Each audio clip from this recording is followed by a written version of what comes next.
Maybe you've been at that stage where, or maybe you are at that stage where this is an opportunity for you to think, how can you maximize yourself as opposed to minimizing yourself?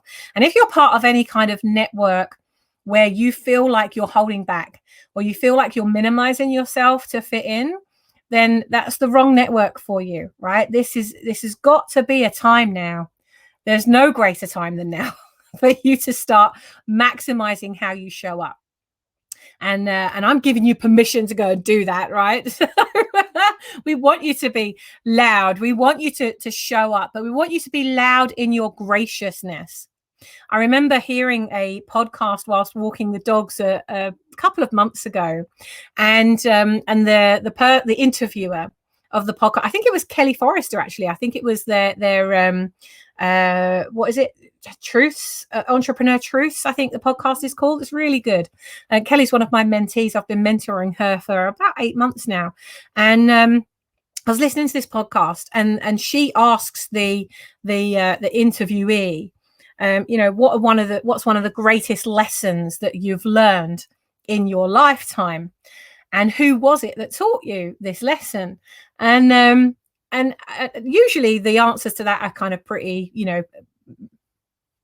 most people give the same kind of answers, but this guy said something that I just use all the time now. I use it all the time. And he said, I can't remember if it was his mum or his grandmother, said to him that if you shout, you've already lost.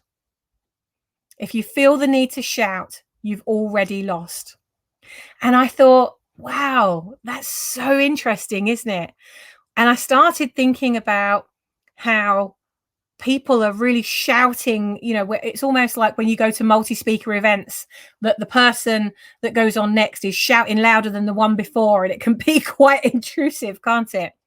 And on social media, you can feel that people are shouting. You can feel that, can't you, when they're just shouting? And then you can feel when other people are graciously and gratefully sharing. It's like they're shouting louder than the people that are shouting, but because it's coming from such a place of spiritual authority, of you owning your value, it just comes across so totally authentically. So I want you to be like totally owning it, totally going out there and owning it in a gracious way.